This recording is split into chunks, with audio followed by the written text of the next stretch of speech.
was one of those crisp autumn mornings that caused Emily Lewis to rush to her job at the quaint little coffee shop in downtown Bellwood. Life was well known as simple, routine, and predictable.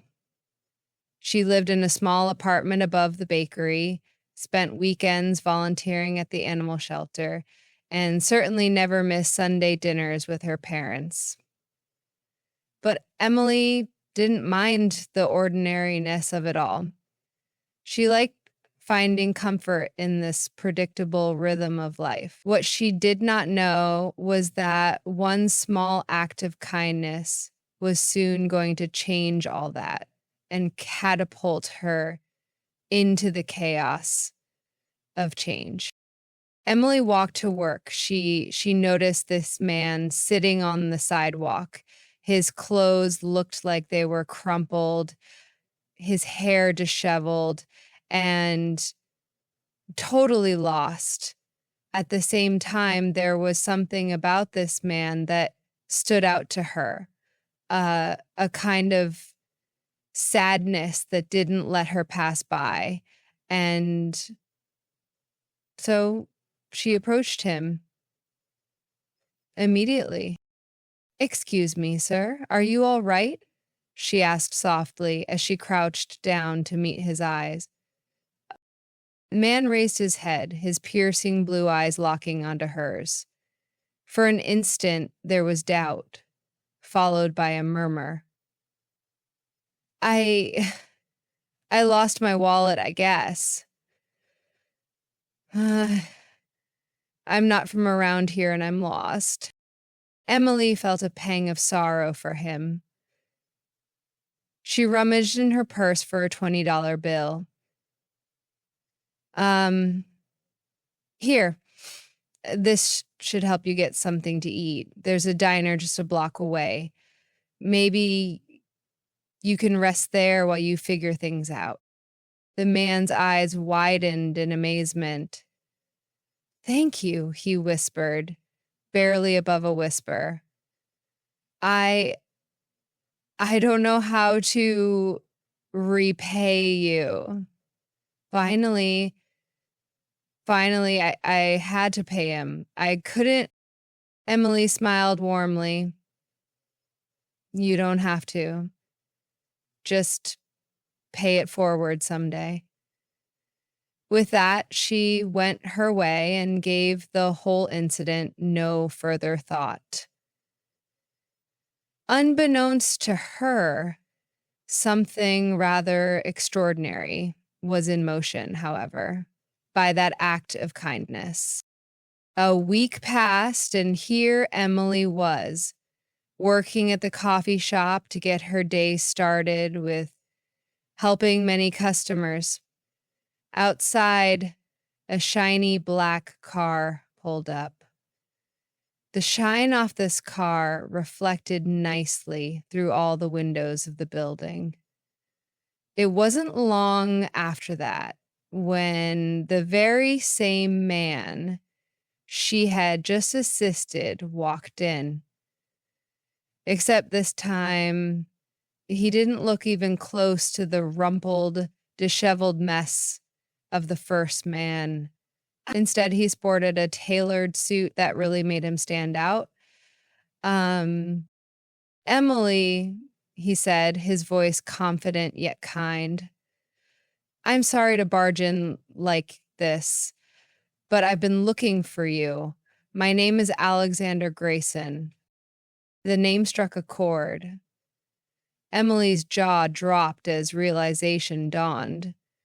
Alexander Grayson wasn't just any man. He was the reclusive billionaire who had built a tech empire from scratch.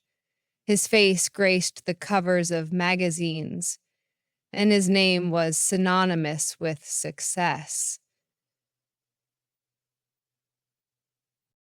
I didn't recognize you," she stammered, her cheeks flushing. Alexander chuckled softly. "That day, I was trying to escape the chaos of my life. I'd gone for a walk without my phone or wallet, just wanting to clear my head. When you helped me, it was the first time in years someone showed me genuine kindness without expecting anything in return. Emily looked puzzled for a moment. I didn't do anything special, she said finally. You did more than you know, Alexander replied with a grin. Let me repay your kindness. Please, allow me to take you to... That dinner was the start of a whirlwind romance. From their different worlds, Emily and Alexander found themselves attracted to each other.